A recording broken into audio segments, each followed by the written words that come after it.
सोचिए, इस देश में चुनाव आयोग है। चुनाव आयोग ने कहा है धर्म और जाति के नाम पर आप वोट नहीं मांग सकते हैं। प्रधानमंत्री मोदी अब मछली और मांस पर आ गए हैं। अब सबकी थाली देखी जा रही है। पहले वो कपड़ा देखते थे, अब थाली देखी जा रही है। सवाल है कि उनको कांग्रेस रोजगार पर घेर रही है, अखिलेश यादव रोजगार पर घेर रहे हैं। और मायावती ने जो नागपुर में ऐतिहासिक भाषण दिया, उन्होंने साफ कहा बीजेपी एक घोर जातिवादी पार्टी है। और जिस तरह से कांग्रेस ने इस देश में राज किया उसी तरह से बीजेपी करे, और ये भी इस बार जाएगी। आकाश आनंद ने तो कहा कि ये गुजरात मॉडल है जिसको पूरे देश में लागू करके इन्होंने लोगों को ठग लिया है। तो सोचिए किस तरह से तमाम विपक्ष जो है, मायावती हो, आकाश आनंद हो, तेजस्वी हो, मुकेश सहनी, कांग्रेस, ये सब रोजगार 87% लोगों ने CSDS के सर्वे में माना है कि रोजगार एक बड़ा मुद्दा है। तो क्या बीजेपी एक बार फिर से हिंदू मुस्लिम पर वोट मांग रही है? नमस्कार, मैं शंभू कुमार सिंह और आप देख रहे हैं नेशनल दस्तक। भारत में गौ मांस बंद है, लेकिन बफेलो के मांस का एक्सपोर्ट भी होता है। कई राज्यों में उसका खाने पर छूट भी है, लेकिन गौ मांस पूरी तरह से बैन है। ना आप उसको एक्सपोर्ट कर सकते हैं, ना इंपोर्ट कर सकते हैं, ना आप उसका इस्तेमाल कर सकते हैं। तो बीजेपी की राजनीति अब उस पर चलेगी नहीं। बफेलो वाले पर इन्होंने पिंक रिवॉल्यूशन लाया, और यहाँ तक कि जो बीफ निर्यातक जो लोग हैं उनसे चंदा भी लिया। अब ये आ गए हैं मांस और मछली पर। सोचिए, नरेंद्र मोदी कह रहे थे कि कुछ लोग मांस खाकर, मतलब मटन और मछली खाकर लोगों की भावनाएं आहत कर रहे हैं। अब सोचिए, क्या इस देश में जितने लोग मछली और मांस खाने वाले हैं, क्या वो बीजेपी उनसे नफरत करती है, उनको वोट नहीं देगी? और सवाल है कि क्या इस मुद्दे पर वोट होना चाहिए कि कौन क्या खा रहा है और कब खा रहा है? अद्भुत है। सोचिए, क्या इस देश में बेरोजगारी मुद्दा नहीं है? बीजेपी के लालू यादव ने बड़ा अच्छा कहा है कि एपेटाइजर में इनके गरीबी और भुखमरी है, तो मेन कोर्स में सोचिए क्या होगा, ये देश को बर्बाद कर देंगे। तो लालू यादव ने बड़ा पलटवार किया है। नरेंद्र मोदी खुलेआम, इससे पहले अरुण गोविंद भगवान राम की तस्वीर लेकर वोट मांग रहे थे।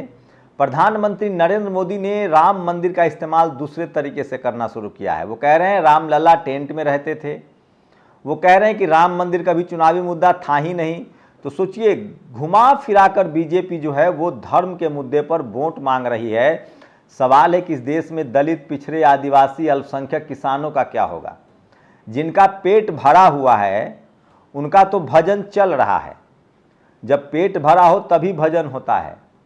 अब ये लोग भूखे को भी कह रहे हैं भजन करने के लिए। तो क्या आप लोग तैयार हैं? क्या बेरोजगार होकर भी आप वोट करेंगे? बेरोजगारी मुद्दा नहीं है। तेजस्वी यादव बेरोजगारी के मुद्दे को एड्रेस कर रहे हैं, लेकिन सबसे बड़ा हमला बीजेपी पर मायावती जी ने बोला है।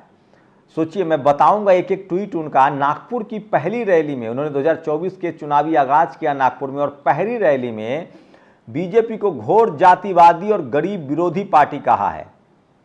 तो ये सबसे बड़ी खबर है। आकाश आनंद ने भी बड़ा हमला किया है। तेजस्वी यादव नौकरी पर सवाल पूछ रहे हैं, आकाश आनंद नौकरी पर सवाल पूछ रहे हैं, मुकेश सहनी नौकरी पर सवाल पूछ रहे हैं, कांग्रेस नौकरी पर सवाल पूछ रही है। तो सवाल है कि ये दलित, पिछड़े, आदिवासी, किसान, अल्पसंख्यकों की नौकरी इसलिए नहीं मिल रही है क्योंकि बीजेपी के एजेंडे में है ही नहीं।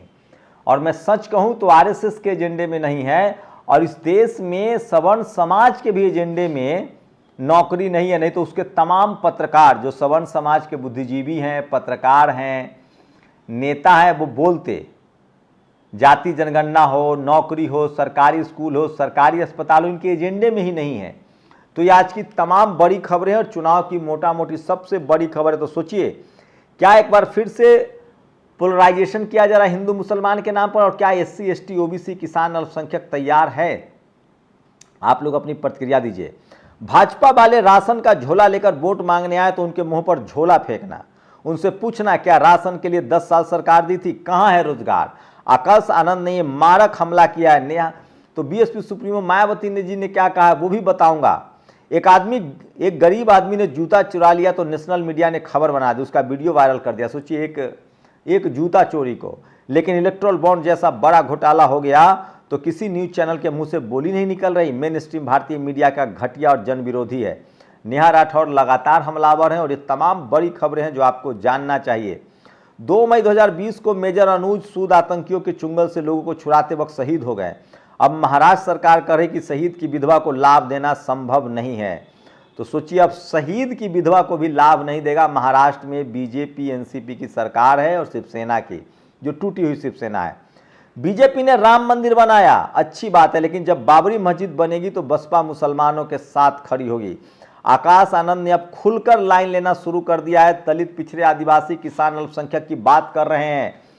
और कृपया ध्यान दें, सोचिए, एमके स्टालिन ने कहा है कि नागरिक कुछ आश्वासन, अन्य पिछड़ा वर्ग के लिए आरक्षण की सीमा 50% से बढ़ाया जाएगा। अनुसूचित जाति, अनुसूचित जनजाति और ओबीसी के लिए आरक्षित नौकरियों की रिक्त 1 वर्ष के भीतर भरी जाएगी। एससी, एसटी, ओबीसी छात्रों को दी जाने वाली शैक्षणिक सहायता दोगुनी की जाएगी। ये सबसे बड़ा वादा जो है वो कहा स्टालिन ने किया है। तो सोचिए, उन्होंने कहा है कि 50% का कैप भी खत्म होगा, रिजर्वेशन बढ़ेगा।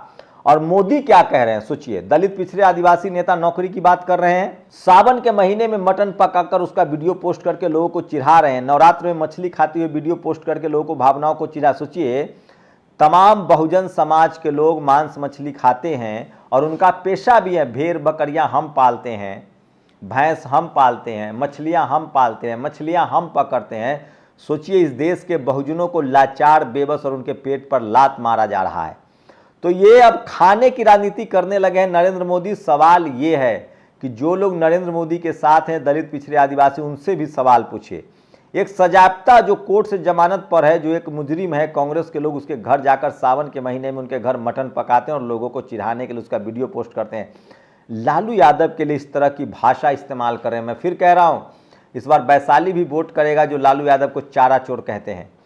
बीएसपी सुप्रीमो मायावती ने बीजेपी पर कड़े हमले किए। मायावती जी ने कहा, बीजेपी जातिवादी, पूंजीवादी, सांप्रदायिक और संकीर्ण मानसिकता वाली पार्टी है। जब जैसे कांग्रेस सत्ता से गई, ये भी जाएंगे। नागपुर की रैली में उन्होंने ये बड़ी बात कही है जो आज सोशल मीडिया पर सबसे ज़्यादा वायरल है। मैं इसलिए कह रहा हूँ, बहुजन समाज के दल, इसलिए मैं हर बहुजन नेता और बहुजन समाज का सम्मान करता हूँ, लेकिन बहुजनों को स्लीपर सेल से सावधान रहना पड़ेगा। इंडी गठबंधन के लोग मांस खाकर और उसका वीडियो बनाकर लोगों को चिढ़ा रहे हैं। सोचिए, तो खाने पर उतर है नरेंद्र मोदी। तो क्या जो लोग मांस और मछली खाते हैं, नरेंद्र मोदी को उसका वोट नहीं चाहिए? और ये है झारखंड जेएमएम का चुनाव प्रचार। सोचिए, स्क्रीनशॉट देखिए, ईडी और सीबीआई, हेमंत सोरेन जेल में है। तो झारखंड में बहुजन समाज के लोग लगातार मुद्दा बना रहे हैं। देश भर में जागरूकता है। और सीएसडीएस की सर्वे के मुताबिक 27% बेरोजगारी, 23% महंगाई, 8% राम मंदिर और 2% हिंदुत्व, मतलब 10% ही राम मंदिर और हिंदुत्व के मुद्दे के समर्थन में है। इसका मतलब वो 10% कौन लोग है? 2019 के मुकाबले बेरोजगारी को मुद्दा मानने वालों की संख्या 11% बढ़ी है, जबकि महंगाई पर 16% लोग जो हैं वो नाराज हैं। इसका मतलब है कि 400 पार नहीं, ये सरकार डरी हुई है, ये सरकार जाने वाली है। इसलिए वैशाली की जनता को दोनों से सावधान, स्लीपर सेल से भी और धन बल से भी। तो ये तमाम आज की सोशल मीडिया पर सबसे बड़ी खबर है। और बीजेपी के खिलाफ विद्रोह लगातार फूट रहा है। सोचिए, बताओ भला, जिनके प्रदेश अध्यक्ष को जनता घेर कर बैठी हो वो नारा लगा रहे हैं 400 पार। भूपेंद्र चौधरी उत्तर प्रदेश भाजपा के अध्यक्ष को किस तरह से लोगों ने घेराबंदी की, ये सबसे बड़ी खबर है। तो 400 पार की हवा निकल रही है। मैं इसलिए कह रहा हूं, सोशल मीडिया ही सच्चा मीडिया है, सोशल मीडिया ही बहुजन मीडिया है। तो सोचिए किस तरह से बीजेपी अब खाने पीने पर आ गई है। कौन क्या खाएगा, कौन पिएगा, ये राजनीति हो रही। तो क्या आप सहमत हैं इस राजनीति से? तमाम बहुजन दल, मायावती जी, आकाश आनंद, लालू यादव, तेजस्वी यादव, स्कूल, अस्पताल, पढ़ाई लिखाई की बात कर रहे हैं। स्टालिन पढ़ाई लिखाई की बात कर रहे हैं। जेएमएम गिरफ्तारी की बात कर रही है। बीजेपी अभी भी आपको कह रही कि मछली और मांस के मुद्दे पर राजनीति करें। मैं इसलिए कह रहा हूं, बीजेपी से, आरएसएस से और इनके स्लीपर सेल से जो बहुजन दलों में है, दोनों से सावधान रहना होगा। और आप लोग अपनी प्रतिक्रिया जरूर दीजिए। शुक्रिया। नेशनल दस्तक की आपसे गुजारिश है कि अगर इसको बचाना चाहते हैं तो नेशनल दस्तक को सब्सक्राइब करने के लिए रेड कलर के सब्सक्राइब बटन को दबाएं, फिर बेल आइकन की घंटी दबाएं। नेशनल दस्तक को बचाने के लिए बहुत जरूरी है कि हर खबर को शेयर करें, लाइक करें, कमेंट जरूर करें।